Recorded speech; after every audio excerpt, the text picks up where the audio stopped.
ప్రేమ రూపా నీ ప్రేమ మకరంద మాధురిలో నా హృదయ సీమ పులకించే జేసువా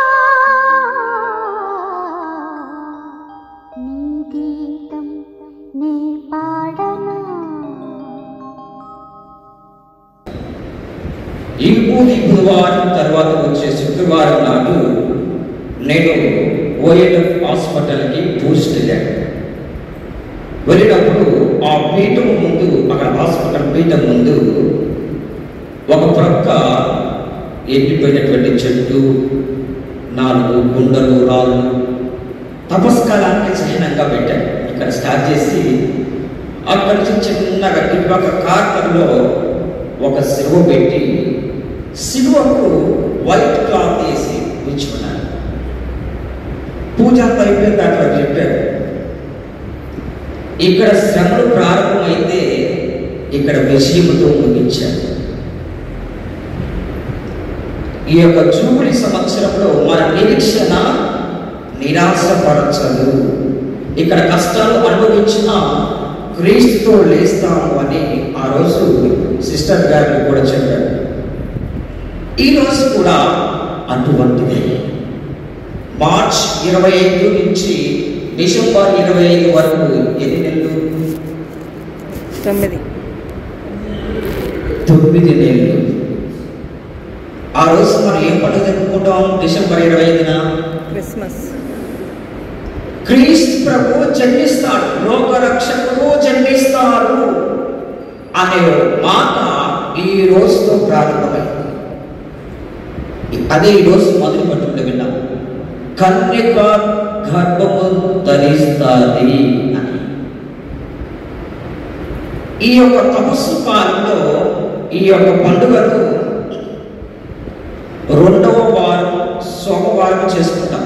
ఒకవేళ ఈ యొక్క 25 3వ వారం లేదా 4వ వారం వస్తే ఆ వారంలో చేయకుండా 2వ వారం మాత్రమే ఈ పండుగ జరుపుకోవాలని ఒక నియమం ఉంటుంది. కాబట్టి మనం ఇది ఈరోజు ఈ సంవత్సరం మనకు 2వ వారం 3వ వారంలో వచ్చింది. అయినప్పటికీ అనౌన్స్ అంటే ఏమిటి? అనౌన్స్మెంట్ అంట కదా, అర్థం ఏమిటి? అనౌన్స్మెంట్ అంటే తెలియపరచడం. ఎవరు ఎవరికి తెలియపరుస్తారో? ఎదురు చూస్తున్నటువంటి వారికి, అమ్మా మీ బస్సు పలానా టైంకి వస్తుంది, మీరు వెళ్ళవలసినటువంటి ట్రైన్ ఈ సమయానికి వస్తుంది, ఈ ప్లాట్ఫామ్ మీదకి వస్తుంది, పలానా క్లాసు వారు ఈ రోజు ఈ సెక్షన్కి వెళ్ళాలి అని చెప్తారా? అంటే ఇది జరగబోయేది ముందుగా తెలియచేయడం. జరగబోయేది ముందుగా తెలియచేయడం. ఎందుకు? సిద్ధపడతామని. ఈ మార్చి 25వ తేదీన ఈ రీడింగ్ చదువుతాం. మరలా క్రిస్మస్ కాలంలో 16వ డేట్ నుంచి ఈ యొక్క రీడింగ్ చదువుతాం.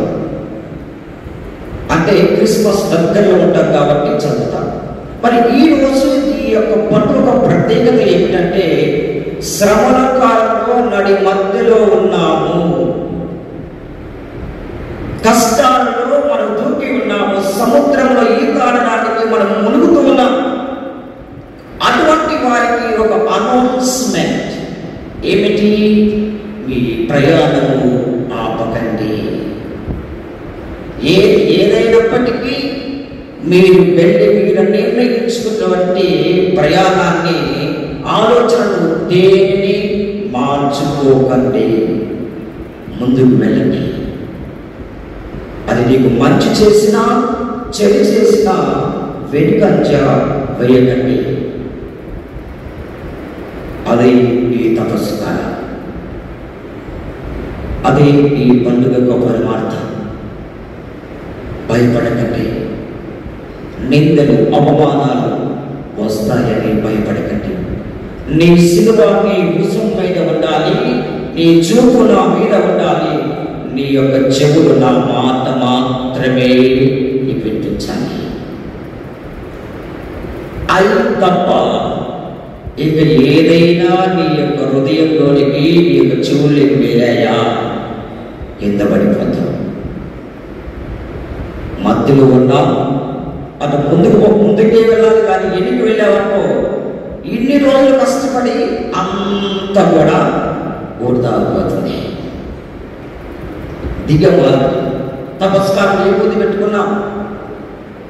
పశ్చాత్తాపడి క్రీస్తు సువిశేషమును విశ్వసింపుడు అని ఈ బుధవారం రోజు మన ఫస్ట్ భస్మం పెట్టినప్పుడు ఏ బుద్ధి పెట్టినప్పుడు గురువు గారు చెప్పారు. ఆ మాటను అందరూ శిరసా వహించి ధరించిన ప్రేమ మరి మధ్యలో ఆగిపోతామా? ఆగిపోవాలని నిర్ణయించుకుంటున్నామా? అందుకే ఈ అనౌన్స్మెంట్. ఈరోజు పూజకు ముందు నేను 1 నిమిషం లేట్కి వచ్చాను. ఎందుకు వచ్చాను? కావలసి లేట్కి వచ్చాను. ఎదురు చూపు ఎలా ఉంది? చిరాకుగా ఉందా? ఇంకా రాలేదే, టైం అయిపోతుంది కదా, నాకు స్కూల్ టైం అయిపోతుంది కదా అని చిరాకుతో ఉండొచ్చు. అందుకే నిరీక్షణ. జూలై సంవత్సరం నిరీక్షణ, నిరాశ పరచడం, శ్రమలు, కష్టము, బాధ మనలను ఎప్పుడు ముంచివే లేవనెత్తబడుతుంది. నేను చెప్పి ఉన్నాను, ఈ బుధవారం శుక్రవారం నాడు హాస్పిటల్కి వెళ్ళినప్పుడు ఆ కష్టం ఎప్పుడు ఉండవు. ఇదిగో మనకు పునరుద్ధానము, మహిమ అనేకరమైన దేవుడితో జీవం ఉందని వారు చెప్పమని చెప్పారు ప్రారంభంలో. ఇప్పుడు కూడా ఈ యొక్క వాక్ ద్వారా, ఈ యొక్క అనౌన్స్మెంట్ ద్వారా ఆ దేవుడు నీతో ఉంటాడు.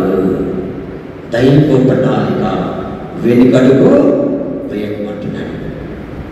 ఈ పూజలో ప్రభుని ఆలకించుతాను. ఏ విధంగా మరియ తల్లి ఆ అనౌన్స్మెంట్ని విని ఆచరించిందో ఈ తపస్కారంలో నేను వింటున్నానా? ఈ తపస్కారంలో నా శిలువను నేను నిజంగా మోస్తున్నానా? అయ్యో చాలా బరువు ఉంది, నేను మోయలేకపోతున్నానని చెప్పేసి పక్కన పెడుతున్నా.